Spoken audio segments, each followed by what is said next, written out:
Godzilla is back, and instead of saving children, he's now stepping on them. Awkward.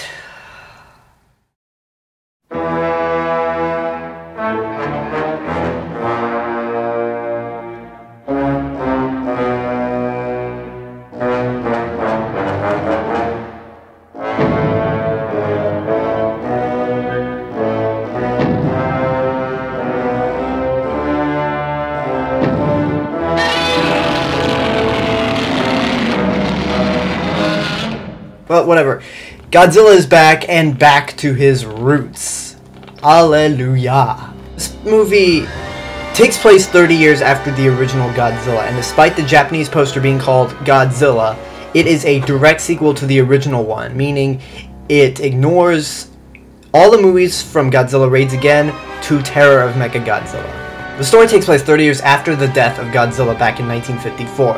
A young sailor named Hiroshi Okumura and his crew are attacked in the middle of the ocean by something.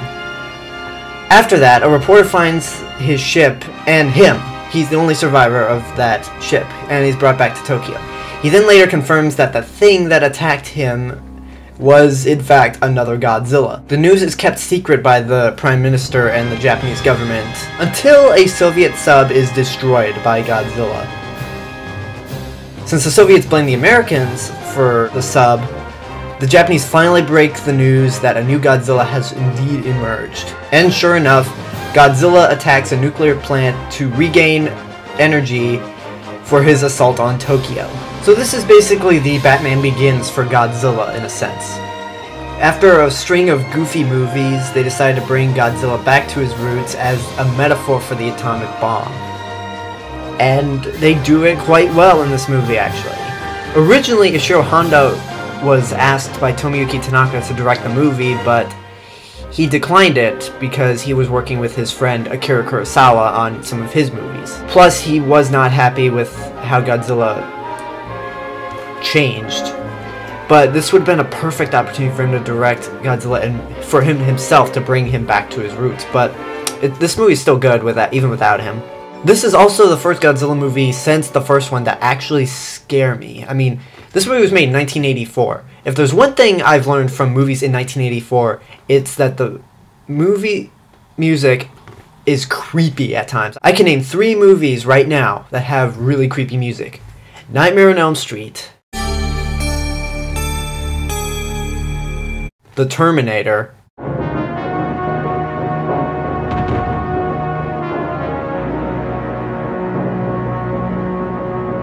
and The Return of Godzilla. This score really does scare me at times, and there's a lot of scenes where this haunting music is around, where Godzilla is walking through the streets of Tokyo. It's very quiet at times, and it's pretty effective. And Godzilla's roar is also back to that old haunting roar from the original film, as opposed to the high-pitched one from King Kong to Terror of Mechagodzilla. And there are points where Godzilla himself actually looks kind of terrifying, and then there are other points where you just want to look at Godzilla and go, derp. But, I mean, music can help a movie a lot. Action scenes between Godzilla and the military are really fun to watch. And I like the weapon they bring in, the Super X.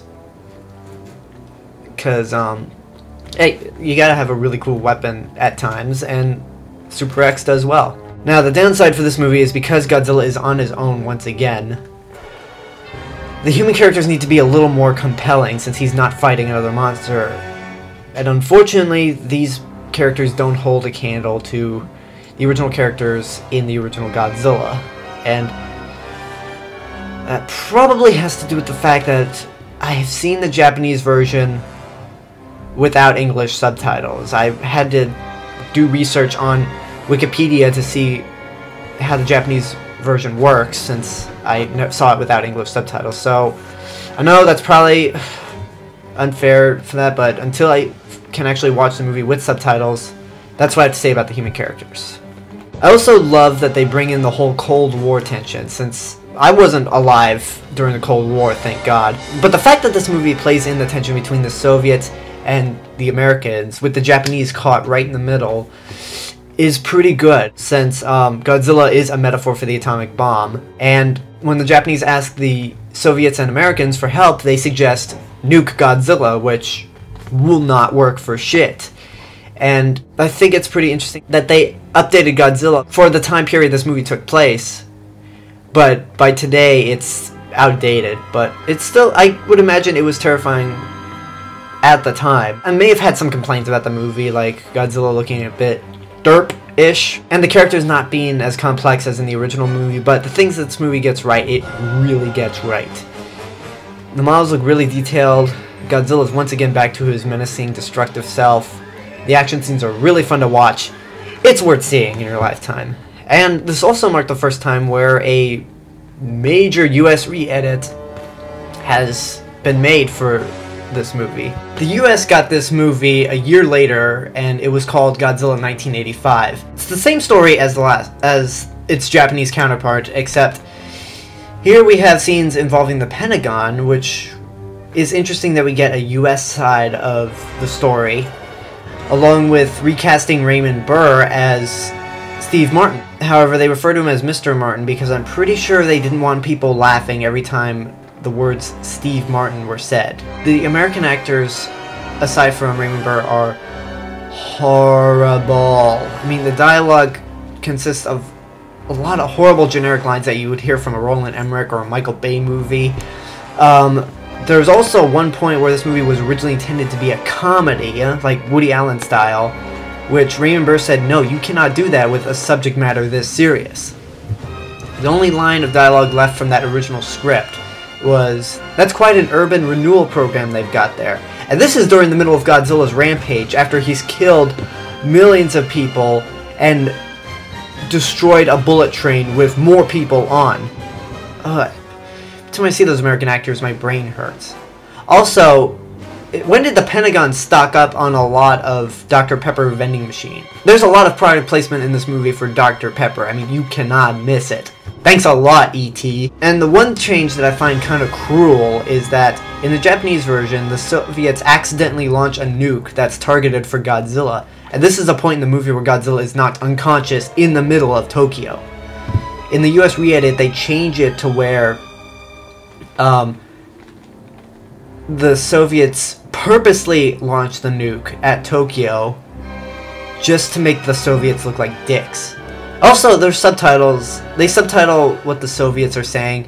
They half-ass on the subtitles. I mean, nothing is capitalized in this movie. They don't even put apostrophes for words like I'm. There's a reason why critics at the time called this one of the worst movies of the year. And for good reason. I mean, I don't hate it like I do Gigantus the Fire Monster, but it's still pretty bad. Don't waste your time. Unless you're, again, drunk or high. Try to find the Japanese version. It's so much better. The Return of Godzilla still is strong. Like, shows how a nation deals with the return of the metaphor for the H-bomb. The Japanese version is still really good. Try to find a special import of it, or let's try to get this movie to come out on DVD and Blu-ray, because this is the only movie that has yet to have an American DVD release.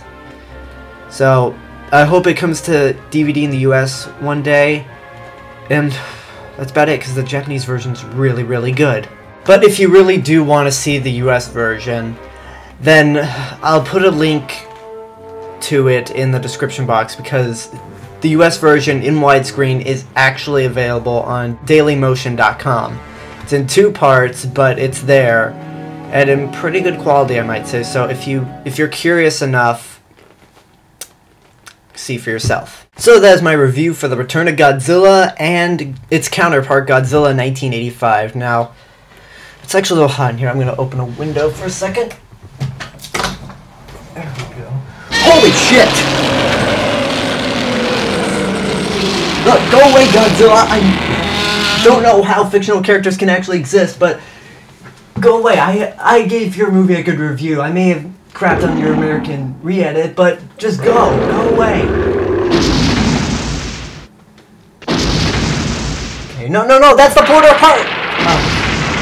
Well, there goes the apartments. Hopefully there was nobody in there. But whatever the case, oh yeah, comment below, let me know what you thought of the movie, if you agree with me, disagree with me, think I'm full of shit, whatever the case. And I will see you guys tomorrow with the next review. So, See you later, and bye.